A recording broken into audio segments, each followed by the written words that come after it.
Olá, irmãos queridos, que a graça e a paz do nosso Senhor e Salvador Jesus Cristo estejam sobre a nossa vida, sobre o nosso coração, sobre a nossa mente, nesta quarta-feira tão preciosa, tão preciosa.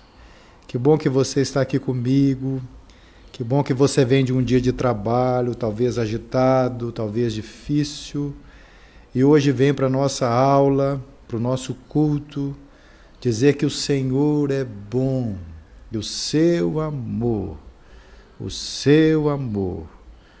dura para sempre. É tão bom ter a sua companhia e eu quero ler com você um texto da Palavra de Deus. Já reúno os seus amigos, os seus irmãos da fé. E o texto que eu quero ler é um texto muito precioso, Salmo de número 75, só o versículo 1. Sejam todos muito bem-vindos, muito bem-vindas à nossa aula. Salmo de número 75, versículo de número 1, diz assim: Graças te rendemos, ó Deus, graças te rendemos. Invocamos o teu nome e declaramos as tuas maravilhas.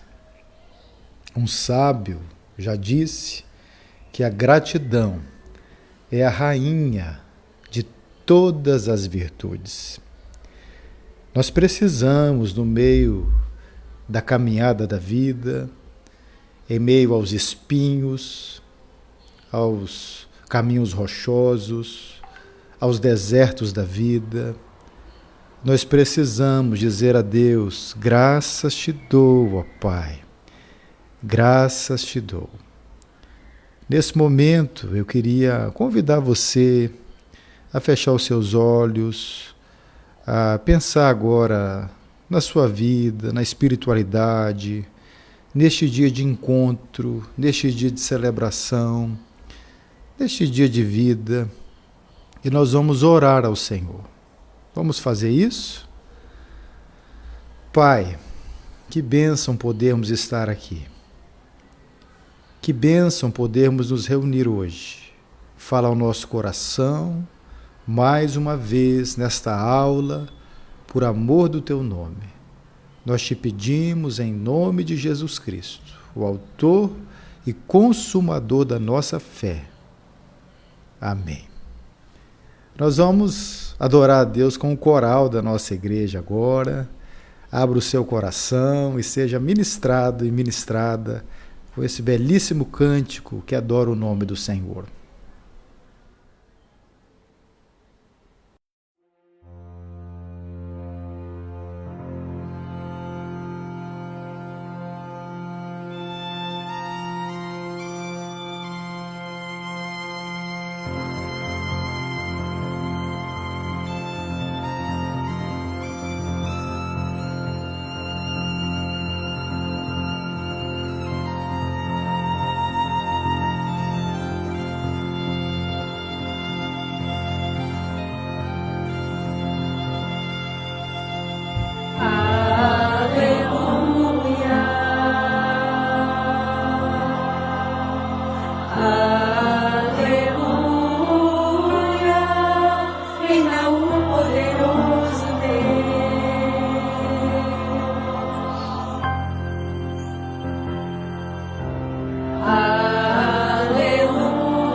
Que bênção esse tempo de sermos ministrados pela palavra de Deus, de sermos tocados de uma maneira tão preciosa, através da música, através da celebração. Gente, hoje eu quero trazer um assunto muito precioso, um assunto muito necessário para conversar com vocês. E o tema que nós vamos conversar é sobre liderança. Liderança. Deixa eu só pegar aqui o arquivo. Deve ter aparecido aí já para você. Muito bem. Muito bem. Nós estamos vivendo tempos de crise na liderança, líderes em crise, igrejas em crise, nações em crise. E hoje eu gostaria de pensar com você sobre o tema qualidades de um bom líder servidor. É a liderança no modelo de Jesus Cristo. E para pensar nesse tema, claro que nós fomos à palavra de Deus, nós pesquisamos através da palavra de Deus e por meio da palavra de Deus, mas também nós fizemos uso de um livro que não é tão novo, que é o livro O Monge e o Executivo, de James. Eu não sei se você já leu esse livro, ele foi um dos livros textos no meu tempo de seminário, e o autor desse livro, que se tornou um best-seller internacional, ele se tornou uma referência no tocante às lições da liderança.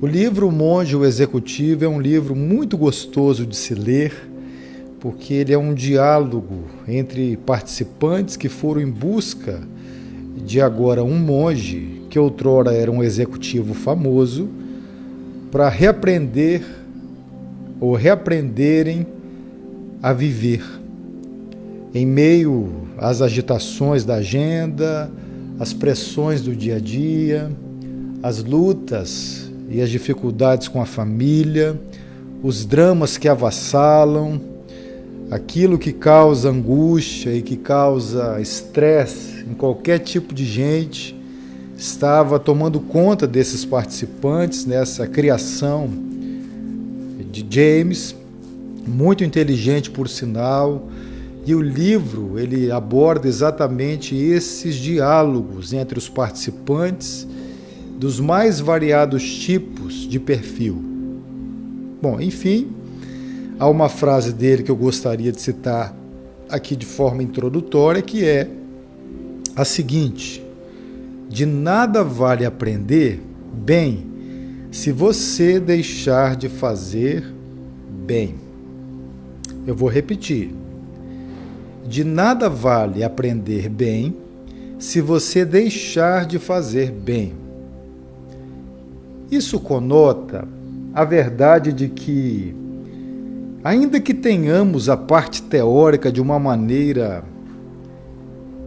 presente e introjetada na gente, de nada adianta conhecer mais uma vez se eu não sou capaz de praticar bem aquilo que eu conheço bem. Desta maneira, quando a gente pensa em liderança, nós não pensamos em conceitos apenas, mas nós pensamos justamente em ações. Ações que mudam o mundo, ações que trazem frescor às pessoas à nossa volta.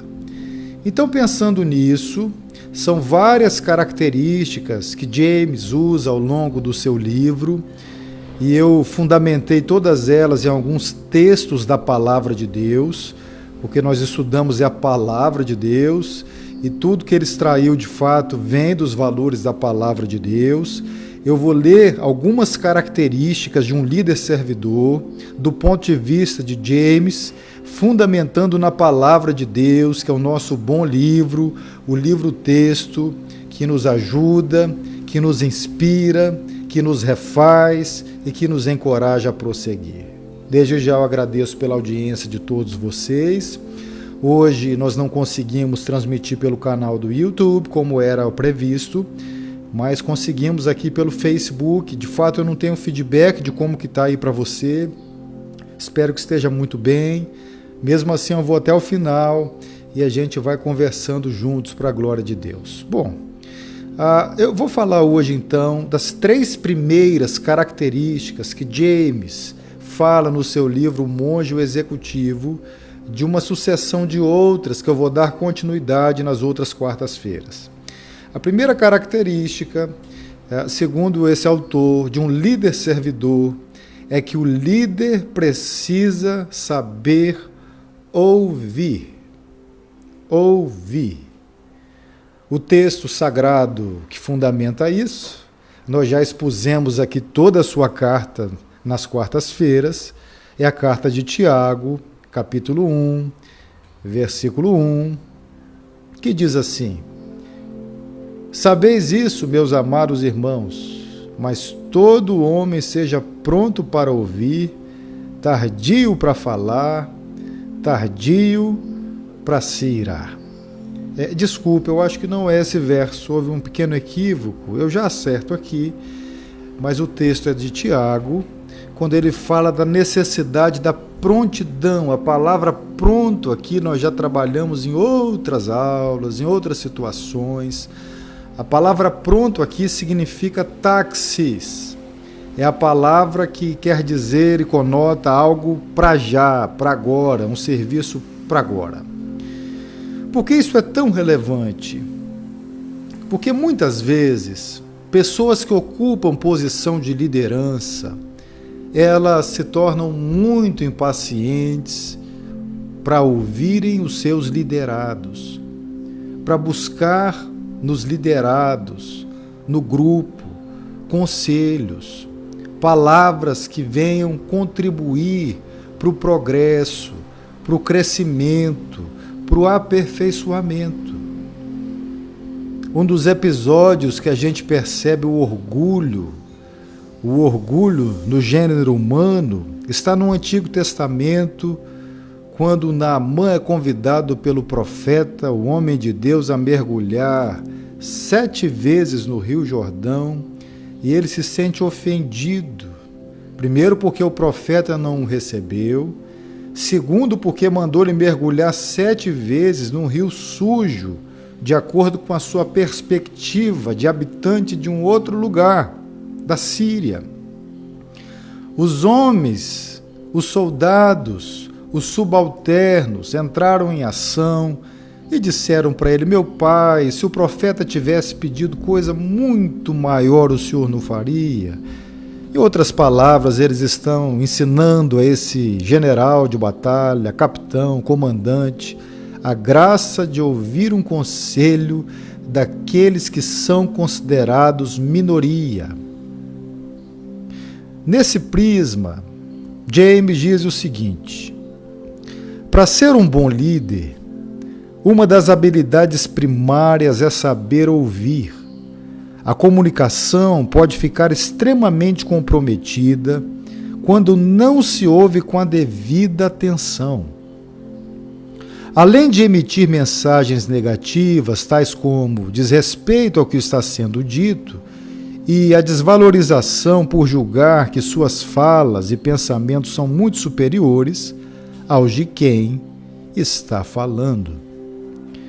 Essa arte é uma arte da escuta, e ela tem que ser exercitada dia a dia por todos que assumem posição de comando ou por todos que minimamente se importam ou devem se importar com as pessoas que estão à sua volta. Certa vez eu fiz um teste baseado nesse próprio livro, numa sala de aula que eu lecionava, e eu fiz uma pergunta simples para a primeira pessoa à minha frente, e no sentido horário do reloginho, cada pessoa subsequente responderia a mesma pergunta de acordo com a sua perspectiva e de acordo com a sua visão dos fatos. Foi interessante que, enquanto uma pessoa respondia, a pessoa que estava mais próxima a ela ficava olhando para outra direção, ficava mexendo com os pés e as mãos, ficava coçando a cabeça e dava para entender notoriamente que aquela pessoa estava preocupada na resposta que me daria depois do colega, mais do que em ouvir a resposta que aquele próximo e aquele colega estava trazendo. Na arte de ouvir, parece que nós somos doutores no falar e temos muita dificuldade de ouvir, e nós precisamos exercitar isso por meio do primeiro, ou seja, do poder. Por meio do poder, é possível convencer alguém. Entretanto, coercitivamente pela força da posição que ocupa. Então vamos entender isso aqui. Poder tem a ver com coerção. Poder tem a ver com força, com ameaça, com brutalização. É a ideia de um policial que tem uma arma na mão e com aquela arma na mão ele saca, aponta para quem quer que seja, dá uma ordem e aquela pessoa obedece a sua ordem não porque gostaria de obedecer, mas porque foi obrigada, porque se do contrário não obedecesse, seria punida, talvez com um tiro, talvez com as algemas, com a prisão. Então o revólver aqui seria o exemplo de um instrumento de poder, de ameaça. É a ameaça dura, é o xingamento carrancudo, é quando a pessoa que ocupa a posição de liderança diz assim: eu sou o seu superior e você tem que me respeitar por isso. Ah, eu sou o líder, eu sou a pessoa maior. Na cadeia aqui na pirâmide, quem toma as decisões sou eu. Gente, há uma máxima da liderança que a pessoa que tem que afirmar o que acha que é, está revelando o que já não é há muito tempo. Não é verdade quando um pai diz assim para um filho que está se perdendo: eu sou o seu pai, me respeita? É porque talvez no coração daquele pai, daquele filho, aquele pai já deixou de ser pai há tanto tempo. Quando o marido precisa dizer à esposa: eu sou o seu marido, me respeite, evocando todo um pensamento de uma civilização machista no escrito do texto sagrado, incompatível com o que Jesus mesmo ensinou da bênção da igualdade, homem e mulher iguais, não tem maior, não tem menor, somos iguais, temos as mesmas responsabilidades, os mesmos deveres cristãos. Mas há maridos que se usam da cultura hebraica antiga de Gamaliel e dizem: me respeita porque eu sou o cabeça da casa. E aí parece que a mulher se torna um capacho. Isso não é liderança. Isso não é autoridade, isso é poder. E um poder baseado numa mentira, numa distorção do real sentido daquilo que a Escritura representa hoje, transcendendo toda uma cultura antiga e se adaptando a uma cultura que liberta por causa do sangue de Jesus na cruz. Ele continua dizendo, veja, ele fala que se poder significa essa coerção, ele também fala que a autoridade é uma habilidade de convencer alguém, mas através da influência pessoal que exerce sobre aquela pessoa, de maneira que a mesma execute a atividade de boa vontade. A autoridade é a base de uma boa liderança, já que o poder, com o passar do tempo, corrói os relacionamentos. Uma pessoa pode dominar a outra por anos, por meses, mas vai chegar um momento que essa pessoa vai fazer o que a psicologia chama de contra-controle. É como uma mola que é achatada, até a sua compressão final e de repentemente ela volta com toda a força para se libertar de tanta coerção. Autoridade, então, é ser modelo. Autoridade, então, é estar no meio dos servos, é servir os servos. Há uma ilustração da liderança que ajuda a gente a entender este ponto. Ao invés de um líder obrigar os seus liderados a construir um barco e velejarem, antes ele precisa contar para eles como é gostoso a gostosa brisa que massageia o peito durante a navegação. Como é gostoso ouvir o canto dos pássaros quando todos estão chegando a um porto. Como é precioso o vai e vem das ondas no momento da pesca, aquela grande quantidade de peixes que são arrastados para dentro do barco, para subsistência, para alimentação. Antes de obrigar, antes de dar o martelo, antes de dar os pregos e obrigar um trabalho para já, porque na cultura pós-moderna tempo é dinheiro, é necessário que um verdadeiro líder desenvolva a autoridade de dizer como é bom velejar, como é boa a doce brisa, como é bom atravessar o oceano, para que os seus liderados digam o que nós temos que fazer para experimentar esse momento que parece ser tão precioso, e o verdadeiro líder servidor vai dizer: basta que construamos juntos um barco. Certamente eles dirão por onde começar, quando começar, e o líder servidor vai dizer: vamos juntos, podemos fazer isso agora. Percebeu a diferença então entre poder e entre autoridade? Poder se impõe, autoridade se conquista com a vida. Poder se exige, como aqueles que dizem: faça o que eu mando, mas não faça o que eu faço. Autoridade é quando o líder se põe na vitrine, sendo o primeiro, sendo coerente, falando e cumprindo, pedindo e ao mesmo tempo realizando.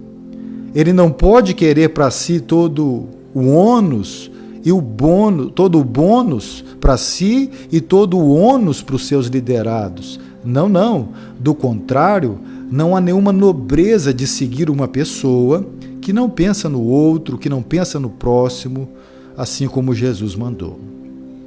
Bom, a terceira e última característica que eu quero trazer para você nesse estudo de hoje é a característica de que um verdadeiro líder servidor, ele tem que manter o relacionamento com pessoas e tarefas em sintonia, em equilíbrio.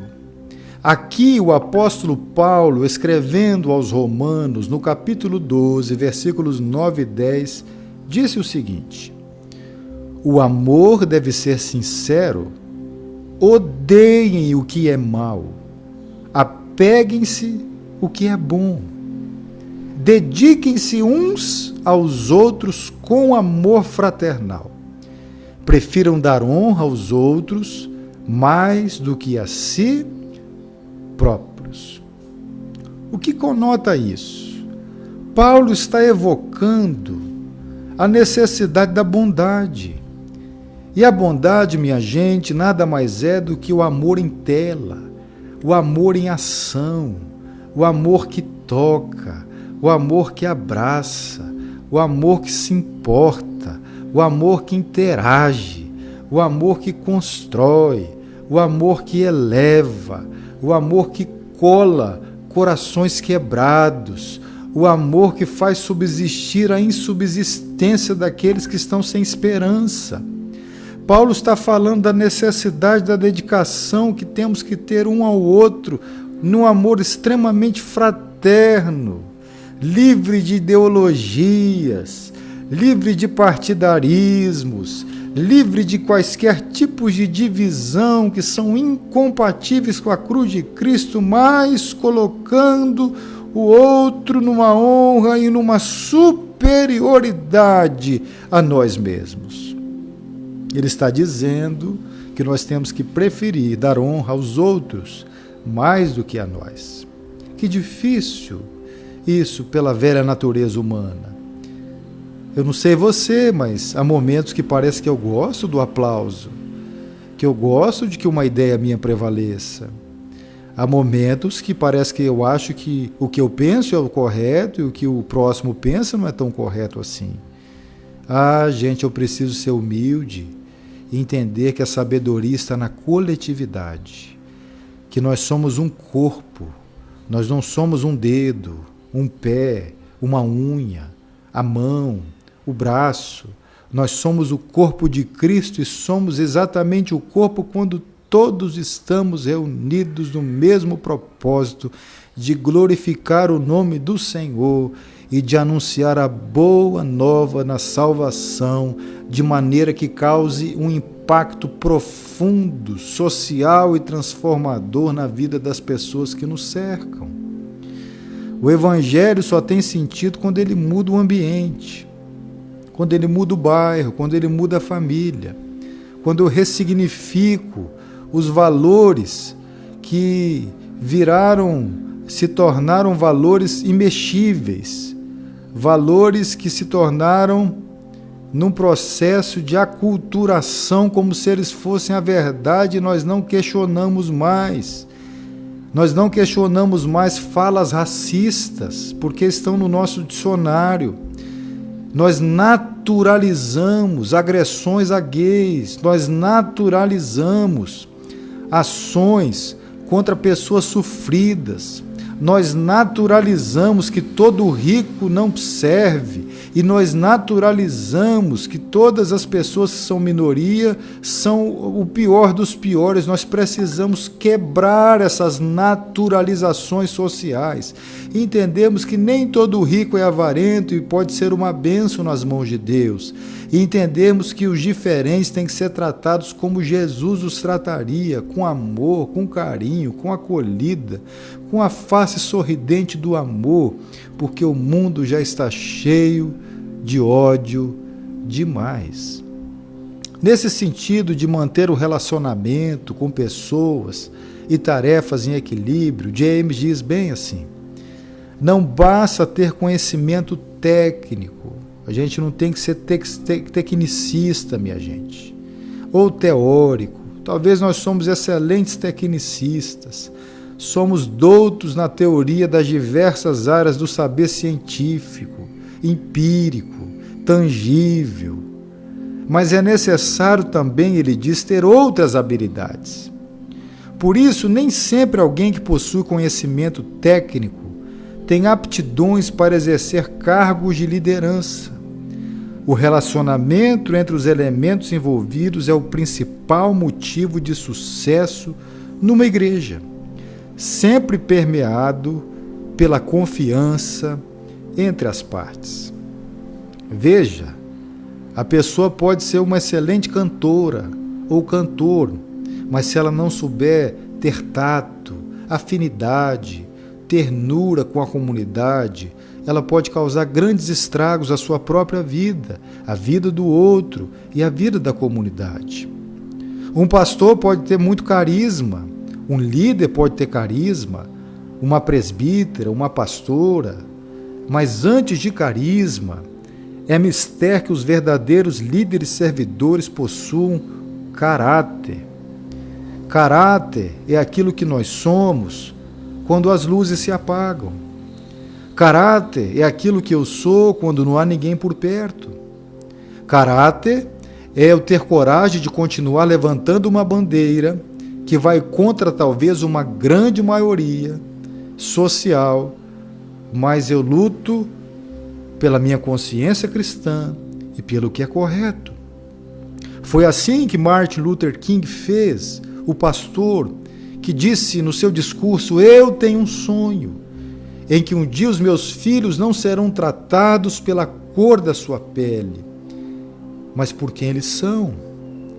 Essa igreja de Jesus Cristo, depois da reforma protestante, precisa de um novo tempo de reflexão. Eu preciso mudar a sociedade com a mesma palavra de Deus, adaptada aos novos tempos para a reconciliação do amor.